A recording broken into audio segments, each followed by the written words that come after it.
महामृत्युञ्जय स्तोत्रम्।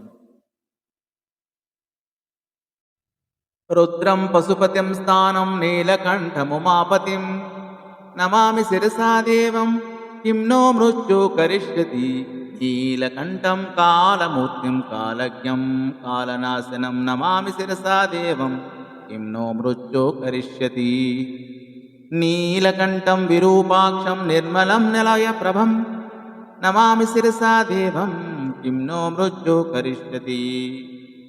वामदेवं महादेवं लोकनाथं सद्गुरुं वामदेवं महादेवं लोकनाथं जगद्गुरुं नमामि शिरसा देवं किं नो मृत्युः करिष्यति। देवदेवं जगन्नाथं देवेशं वृषभध्वजं नमामि शिरसा देवं किं नो मृत्युः करिष्यति।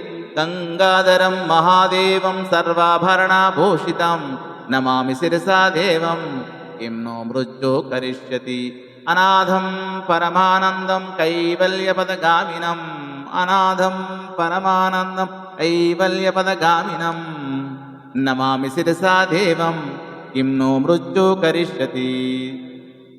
वर्गापवर्गादातारं सृष्टिस्थितिविनाशकं नमामि शिरसा देवं किं नो मृत्युः करिष्यति। उत्पत्तिस्थितिसंसार कर्तारामीश्वरं गुरुं नमामि शिरसा देवं किं नो मृत्युः करिष्यति। मार्कण्डेय कृतं स्तोत्रं यः पठेत् शिवसन्निधौ तस्य मृत्युभयं नास्ति आज्ञिचौराभयं क्वचित्। यथावत्तं प्रकर्तव्यं सङ्कटे कष्टनाशनम् उचित भूत्वा पठेत् स्तोत्रं सर्वसिद्धिप्रदायकं।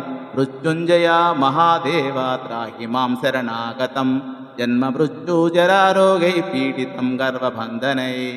तावतस्तद्गतः प्राणस्तच्चित्तोऽहं सदा मृड इति विज्ञाप्य देवेशं त्र्यम्बकाख्यामनं जपेत्। नमः शिवाय साम्भाय हरये परमात्मने नमः शिवाय साम्भाय हरये परमात्मने प्रणतक्लेशनाशाय योगिनां पतये नमः। प्रणतक्लेशनाशाय योगिनां पतये नमः इति मार्कण्डेयकृतं महामृत्युञ्जय स्तोत्रं सम्पूर्णम्।